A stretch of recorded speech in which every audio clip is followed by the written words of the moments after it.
Hello dear students, मैं सौरभ खरकवाल आप लोगों का हमारे इस यूट्यूब चैनल में बहुत बहुत स्वागत करता हूं। क्लास 12th के स्टूडेंट्स के लिए मैंने कंप्लीट फिजिक्स स्टार्ट करी है। अगर आप लोग सीबीएसई के स्टूडेंट हैं या फिर आप लोग इंग्लिश मीडियम के स्टूडेंट हैं, एनसीईआरटी की बुक आप लोगों की है, तो आप लोगों के लिए ये जो मैं पढ़ा रहा हूँ ये सारी चीज़ें बहुत बेसकीमती है। तो हम लोगों ने पहला चैप्टर स्टार्ट किया इलेक्ट्रिक चार्ज एंड फील्ड। तो उसके बारे में मैंने चार्ज क्या होता है, इलेक्ट्रिक फोर्स क्या होता है, इलेक्ट्रिक फील्ड क्या होता है, बहुत सारे लेक्चर बना दिए हैं। तो आप लोग जाके देख सकते हैं सारे के सारे लेक्चर हमारी playlist electric charge and field में। बाकी अगर आप लोगों को मेरे यही जो जितने भी टॉपिक्स पढ़ाए हैं इनके आप लोगों को ऑफलाइन नोट्स चाहिए तो आप मेरे इस नंबर से कॉन्टैक्ट कर सकते हैं और हमारे ग्रुप से कनेक्ट हो सकते हैं जो पूरे ऑल इंडिया से जहाँ पे स्टूडेंट जुड़े हुए हैं। बाकी रेगुलर जो मेरी वीडियो है वो 6 बजे आती है, तो आप लोग जाके देख सकते हैं अगर आप लोग सब्सक्राइब करेंगे चैनल को तो। बाकी आज का जो हमारा टॉपिक है बच्चों वो है, आज हम पढ़ेंगे इलेक्ट्रिक डाइपोल के बारे में पढ़ेंगे और उसके बाद हम देखेंगे इलेक्ट्रिक डाइपोल मूवमेंट क्या होता है। ठीक है, बहुत बेसकीमती टॉपिक है क्योंकि इसके बाद जो आने वाले टॉपिक्स हैं ना ये बहुत इंपॉर्टेंट टॉपिक्स हैं। ठीक है, तो ये दोनों आपके टॉपिक्स तभी क्लियर होंगे जब आपको इलेक्ट्रिक डाइपोल और डाइपोल मूवमेंट के बारे में चीज़ें समझ में आएंगी। ठीक है, बढ़ते हैं आगे। तो सबसे पहले समझते हैं कि इलेक्ट्रिक डाइपोल क्या है। देखो ना बच्चों, हम लोगों ने टाइम के साथ खुद को अपग्रेड करना चाहिए। अगर मैं ये लेक्चर आप लोगों को 2017-18 में पढ़ा रहा होता तो मैं आप लोगों को इलेक्ट्रिक डाइपोल का डिफाइन बताता कि क्या होता है, कैसे इसके एग्जांपल्स हैं, इलेक्ट्रिक डाइपोल मूवमेंट क्या होता है, क्या आप लोगों को समझाता, आप लोग बातें समझ के खत्म कर देते। लेकिन अब हम लोगों ने धीरे धीरे चीज़ों को ना लॉजिकल तरीके से समझना बहुत ज़्यादा ज़रूरी है। लॉजिकल तरीके से समझने का मतलब है कि अब डायरेक्ट आपसे इलेक्ट्रिक डाइपोल क्या होता है कभी नहीं पूछेगा। इसके यूजेज पूछ सकता है, इसको हम कैसे कैसे कहाँ पे अप्लाई करते हैं ये सब कुछ पूछ सकता है। तो इस तरीके से हमने चीज़ों को पढ़ना है। ठीक है ना, तो मैं आप लोगों को थोड़ा सा समझाने की कोशिश करूँगा। डेफिनेशन में अभी नहीं जा रहा हूँ, डेफिनेशन में कुछ देर के बाद जाएंगे। उससे पहले कुछ चीज़ें हम लोग क्लियर करने की कोशिश करेंगे। अगर मैं NaCl की बात करूँ बच्चों, तो NaCl को मैं कैसे लिख सकता हूँ अगर मैं आपसे पूछूँ तो आप बोलोगे कि Na पॉजिटिव, फिर आता है आपका Cl नेगेटिव और इनके बीच में एक बॉन्ड देखने को मिलता है ना। तो आप लोग ध्यान से देख रहे होंगे कि Na और Cl के बीच में एक बॉन्ड है, जिस बॉन्ड की वजह से वो जुड़े हुए हैं। लेकिन Na में जितना आपका पॉजिटिव चार्ज है, Cl में उतना ही ज़्यादा, उतना ही अमाउंट में आपका क्या है, नेगेटिव चार्ज है ना। तो इसका मतलब कहीं ना कहीं NaCl में बराबर मैग्नीट्यूड के दो चार्जेस हैं, लेकिन नेचर जस्ट अपोजिट है। इसका +1 है तो इसका -1 है और ये एक दूसरे से बहुत कम डिस्टेंस पे सेपरेटेड है। तो इनका सेपरेशन बहुत कम होता है बच्चों, 10⁻³ मीटर या 10⁻⁻6 मीटर या 10⁻⁻5 मीटर। तो इनके बीच का सेपरेशन इतना कम है।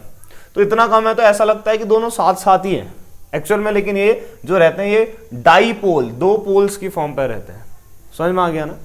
ऐसी अगर मैं बात करूं किसकी, H2O की बात करता हूं, H2O, दो हाइड्रोजन एक ऑक्सीजन। तो इसको कैसे लिखेंगे बताओ। ये हमारा ऑक्सीजन हो गया, ये हमारा हाइड्रोजन हो गया, ये हमारा हाइड्रोजन हो गया, ये इनके बीच का हाइड्रोजन बॉन्ड मैंने दिखा दिया। अब O2 नेगेटिव होता है तो O का एक नेगेटिव यहां दिखा देता हूं, एक नेगेटिव यहां दिखा देता हूं। H पॉजिटिव होता है, H का एक पॉजिटिव यहां, एक पॉजिटिव यहां। तो अगर आप लोग ध्यान से देखोगे H2O को तो आप लोगों को क्या देखने को मिल रहा है बच्चों कि यहां पर को आपको दो डाईपोल्स देखने को मिल रहे हैं। देखो एक डाइपोल यहाँ पे है, ये देखो ये +1 है तो ये आपका -1 होगा, और एक डाइपोल आपको यहाँ को देखने को मिलेगा, ये -1 है, ये +1 है। तो इसका मतलब दो डाइपोल आप लोगों को देखने को मिल रहे हैं।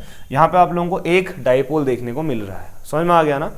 तो कहीं ना कहीं इलेक्ट्रिक डाइपोल में हमें ये तो समझ में आया कि आपके पास दो चार्ज होंगे जिनका मैग्नीट्यूड बराबर है। अगर ये 1 है तो ये भी 1 रहेगा, लेकिन नेचर जस्ट अपोजिट होना चाहिए। एक प्लस है तो एक माइनस होना चाहिए, और इनका सेपरेशन बहुत कम होता है, कम नहीं होता है, इनका सेपरेशन बहुत कम होता है। इस तरीके से यहाँ पे भी देख सकते हो, कभी भी ऐसे अलग अलग थोड़ी दिखते हैं। H2O का मॉलिक्यूल ही नहीं देख पाओगे कितना छोटा होता है, तो उसके अंदर इनका सेपरेशन तो और भी ज्यादा कम होता होगा, है ना।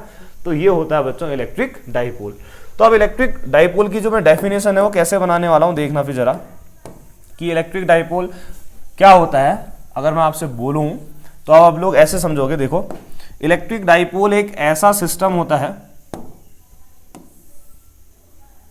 इलेक्ट्रिक डाइपोल एक ऐसा सिस्टम होता है जहां पर को दो इक्वल मैग्नीट्यूड के चार्ज, जहां पे दो इक्वल मैग्नीट्यूड के चार्ज का मतलब, अगर मैं इक्वल मैग्नीट्यूड के चार्ज कह रहा हूं तो आपने क्या समझना है, आपने समझना है कि अगर ये वाला चार्ज आपका Q है तो ये वाला चार्ज भी आपका क्या होगा, Q।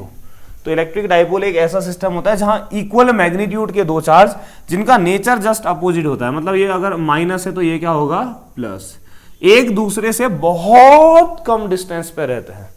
अब ये एक दूसरे से बहुत कम डिस्टेंस पे है तो इनकी जो डिस्टेंस है बच्चों, मैं इनके बीच की जो डिस्टेंस है मैं इसको क्या ले सकता हूं, देखना, इनके बीच की डिस्टेंस को मैं x ले सकता हूं, ठीक है। अगर आप चाहो तो इनके बीच की डिस्टेंस को और 2l ले सकते हो, कोई फर्क नहीं पड़ेगा। अब मैं इनके बीच की डिस्टेंस को x नहीं ले रहा हूं। अब आप बोलोगे कि इनके बीच की डिस्टेंस x क्यों नहीं ले रहा हूं, देखना, अगर इनके बीच की डिस्टेंस x लूंगा तो यहां से यहां तक कितना हो जाएगा, सेंटर पॉइंट तक की डिस्टेंस x/2, ठीक है, और यहां से यहां तक की डिस्टेंस कितनी हो जाएगी, x/2। तो कहीं ना कहीं अगर मैं इनके बीच की डिस्टेंस x ले रहा हूं तो x/2 आगे जाके ना हम जब बड़े बड़े डेरिवेशन करेंगे तो डाइपोल के सेंटर से हम डिस्टेंस लेते हैं तो उस समय x/2 लोगे तो कैलकुलेशन में बहुत बेकार सा लगता है। इसलिए मैंने डाइपोल्स का जो सेपरेशन है मैं x ना लेते हुए आज क्या लूंगा, मैं डाइपोल का सेपरेशन बच्चों 2l लूंगा। क्या लूंगा, डाइपोल का सेपरेशन 2l, जानबूझ के, ताकि अगर ये यहां से यहां तक 2l है तो इसका हाफ करूंगा तो ये कितना हो जाएगा, l हो जाएगा, और ये क्या हो जाएगा, l। तो मतलब कहीं ना कहीं एक अच्छी फॉर्म देखने को मिल रही है। l के साथ हमें काम करना अच्छा लगता है, बट हाफ इंटीग्रल के साथ काम करने में हमें मजा नहीं आता है। तो इसलिए मैं डाइपोल की लेंथ 2l लूंगा। इससे फर्क क्या पड़ रहा है बताओ ना। एक क्वेश्चन में दिया है कि मान लो एक इलेक्ट्रिक डाइपोल है, एक क्वेश्चन में ऐसा दिया है कि एक इलेक्ट्रिक डाइपोल है जिसकी लेंथ 5 सेंटीमीटर है, ठीक है। अब अगर आपने डाइपोल की लेंथ x ली होती तो x इक्वल टू 5 सेंटीमीटर कहते हैं, मैंने डाइपोल की लेंथ 2l ली है तो मैं कहूंगा 2l इक्वल टू 5 सेंटीमीटर। तो फर्क तो कुछ पड़ा ही नहीं ना। एक लड़का है, उसका घर में नाम रमेश है और उसका नाम स्कूल में है राधेश्याम। लड़के का घर का नाम रमेश है, स्कूल का नाम राधेश्याम है, तो फर्क क्या पड़ रहा है, कोई फर्क पड़ रहा है क्या? लड़का तो वही है ना। अब घर में रमेश कह रहे हैं, स्कूल में राधेश्याम कह रहे हैं, कोई फर्क नहीं पड़ा। तो इसलिए मैं डाइपोल का सेपरेशन 2l ले रहा हूं। फर्क तो नहीं पड़ा लेकिन फायदा जरूर हो जा रहा है। 2l लेने से क्या फायदा हो रहा है बच्चों, कि मैं उसको जब डाइपोल का आधा करूं तो l प्लस l लिख सकता हूं। हाँ, इसलिए मैं डाइपोल का सेपरेशन 2l ले रहा हूं, ठीक है। तो ये हमारे डाइपोल का सेपरेशन हो गया 2l। इसी को बोलते हैं बच्चों इलेक्ट्रिक डाइपोल। तो अब आपसे कोई बोलेगा क्या होता है, तो आप बोलोगे a pair of equal and opposite charges separated by a small distance, separated by a small distance is called electric dipole. समझ में आ गया ना। एग्जाम्पल की बात करूंगा, एग्जाम्पल मैंने H2O बता ही दिया है, HCl हो सकता है, C2H5OH जानते ही होगे ना बच्चों। जो हमारे घर में जिनके फादर लोग आर्मी में होंगे तो अलमारी में रखे रहते हैं।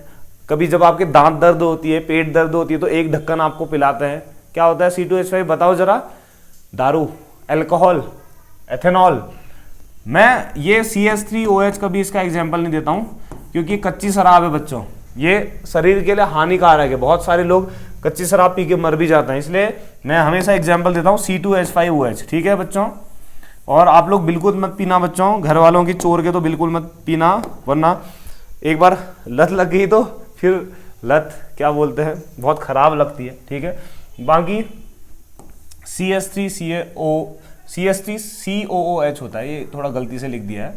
अगला एग्जाम्पल है CH3COOH, एसिटिक एसिड, ठीक है। जब आप लोग इसको अलग अलग जगह सिरका का यूज कर सकते हो तो ये इसका एग्जाम्पल हो गया। तो ये आपका इलेक्ट्रिक डाइपोल हो गया। समझ में आया ना, ठीक है।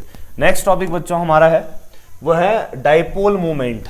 क्या है बच्चों, इलेक्ट्रिक डाइपोल का डाइपोल मूवमेंट। तो अब इसको समझने के लिए सबसे पहले हम लोग एक इलेक्ट्रिक डाइपोल बना लेते हैं फिर, ठीक है। और फिर मैं आप लोगों को बताऊंगा कि डाइपोल मूवमेंट होता क्या है। तो सबसे पहले एक इलेक्ट्रिक डाइपोल बनाते हैं, ठीक है। ये इसके दो पोल्स ले लेते हैं। यहाँ पे क्या होगा बताओ, मैंने बोला था ना यहाँ पे इक्वल मैग्नीट्यूड के चार्जेस होंगे। मतलब अगर ये Q है तो ये वाला चार्ज भी क्या होगा, Q।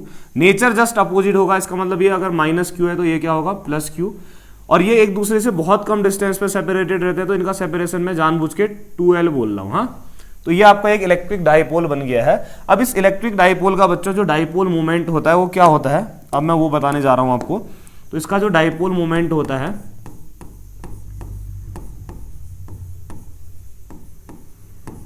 इस डाइपोल मूवमेंट को बच्चों हम P से दिखाते हैं। किससे दिखाते हैं, P से।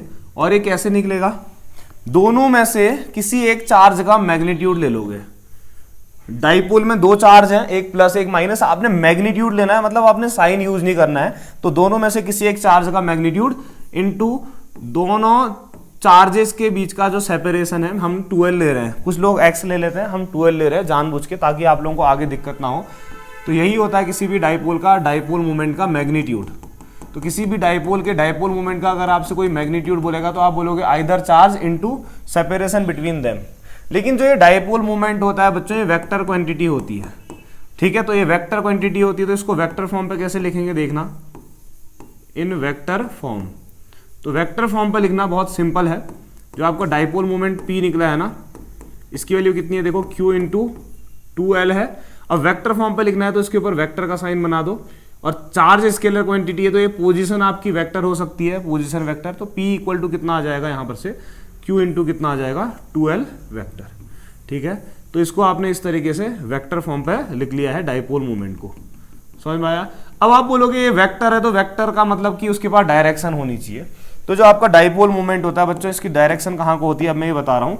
हमने जो डाइपोल मोमेंट है इसकी डायरेक्शन नेगेटिव चार्ज से पॉजिटिव की तरफ ली है। तो हमारा जो डाइपोल मोमेंट है स्मॉल p से दिखाते हैं, तो इसकी डायरेक्शन होती है -q से +q की तरफ। समझ में आ गया ना, याद रखना बच्चों। माइनस, जैसे हम इलेक्ट्रिक करंट की डायरेक्शन इलेक्ट्रॉन के अपोजिट लेते हैं ना, कंसीडर कर रखी है हमने, अभी भी मानते हैं और बाद में भी मानते रहेंगे। अगर आप फिर डायरेक्शन बदलोगे तो पूरी दुनिया को बताना पड़ेगा। तो हमने डाइपोल मोमेंट की डायरेक्शन माइनस से प्लस की तरफ ली है, तो वही हम आगे लेके जाएंगे।